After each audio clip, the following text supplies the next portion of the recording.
जय हिंद मेरे प्यारे साथियों। बाबा साइंस यूट्यूब चैनल पर आप सभी का स्वागत है। आज हम लोग अर्धधातु को ट्रिक से समझेंगे। आज के बाद एक भी अर्धधातु नहीं छूटेगा। देखिए, एक ट्रिक में हम पूरे अर्धधातु को समाप्त कर देंगे। तो वीडियो में आप अंत तक बने रहिएगा, देखते रहिएगा। चलिए देखते हैं ट्रिक क्या है। ट्रिक है कि अर्ध टेबो पोज सीख आए। अर्धधातु का जो ट्रिक हमने बनाया है उसका नाम रखा है अर्ध टेबो पोज सीख आए। टे से हो, अर्ध से तो सबसे पहले आप याद रख लीजिए कि अर्ध से सबसे पहले तो याद रख लीजिए कि अर्धधातु हो गया। देखिए, जैसे मैंने बनाया है वैसे ही आपको इसको याद रखिएगा और कुछ भी छेड़छाड़ नहीं करना है। हर एक शब्द से आपका शब्द बन जाएगा।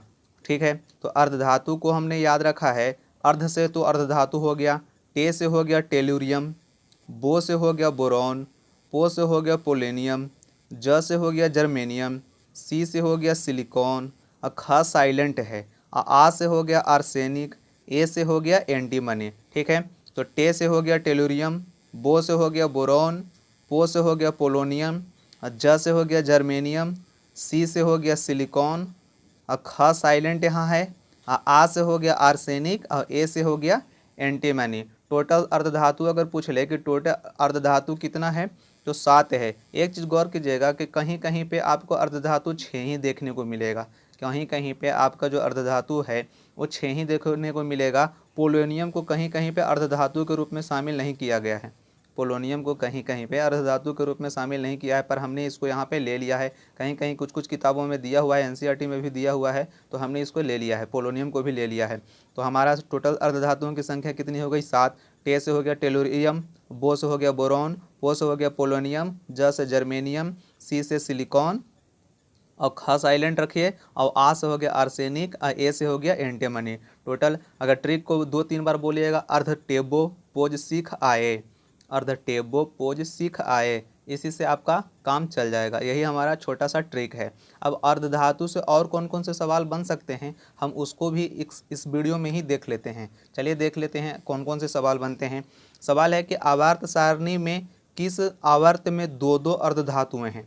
आवर्त सारणी में किस आवर्त में दो दो अर्धधातुएं हैं? तो इसका राइट आंसर हो जाएगा ऑप्शन नंबर डी, यानी 4 और 5 में। आवर्त सारणी 4 और जो 5 है उसमें दो दो अर्धधातुएं मिलता है। चलिए दिखा देते हैं हम आपको चार्ट पे दिखा देते हैं ताकि ज़्यादा समझ में आ जाए। देखिए, जो 4 नंबर में है, जो आवर्त सारणी 4 और 5 है, उसमें आपको देखिए जो आवर्त सारणी जो 4 है, 4 जो देखिए आवर्त सारणी 4 और इसको आवर्त को 5 को देखिए, इसको में आपको दिख जाएगा जर्मेनियम दिख जाएगा, आर्सेनिक दिख जाएगा और एंटीमनी दिख जाएगा और टेलुरियम दिख जाएगा। ठीक है, तो आवर्त सारणी 4 और 5 में दो दो आवर्त सारणी 4 और 5 में दो दो उपधातुएं हैं। ठीक है, आप इसको भी याद रख लीजिए। चलिए आगे देख लीजिए अगला सवाल में कि आवर्त सारणी का पहला अर्धधातु कौन है?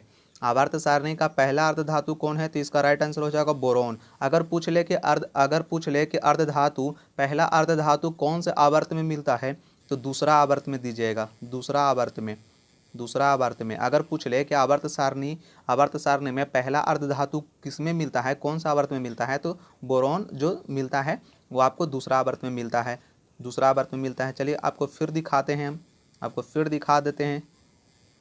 फिर दिखाते हैं कि देखिए मिलता है कि नहीं। तो आपको जो पहला अर्धधातु जो बोरॉन दिख रहा है, इस समूह 13 में जो पहला अर्धधातु जो बोरॉन दिख रहा है, ये आवर्त दू में है। ठीक है, इसको भी आप याद रखिए। चलिए आगे देख लीजिए, 3 नंबर सवाल को देख लीजिए। 3 नंबर सवाल है कि आवर्त सारणी का पहला अर्धधातु कौन है, या तो किस समूह में मिलता है? आवर्त सारणी का पहला अर्धधातु किस समूह में मिलता है? तो 13वें समूह में। ये हम पीरियोडिक टेबल में बहुत अच्छी तरह से इस सब कुछ चीज़ों को बता दिए हैं। अगर आप पीरियोडिक टेबल नहीं देखे हैं तो हमारे प्लेलिस्ट में जाइए, आवर्त सारणी के नाम से सब कुछ प्लेलिस्ट बना हुआ है, उसमें सब वीडियो मिल जाएगा। ठीक है, तो आगे देखिए अगला, अर्धधातुओं की कुल संख्या कितनी है? तो 7 है। अर्धधातुओं की कुल संख्या कितनी है? तो 7 है। आगे देख लीजिए, अब ख़त्म है। तो ठीक है, तो कैसा ट्रिक लगा आप हमको ज़रूर बताइएगा। अगर ट्रिक अच्छा लगा हो और आगे ही इस तरीके का ट्रिक पाने के लिए हमारे बाबा साइंस यूट्यूब चैनल को सब्सक्राइब जरूर कीजिएगा। तो तब तक के लिए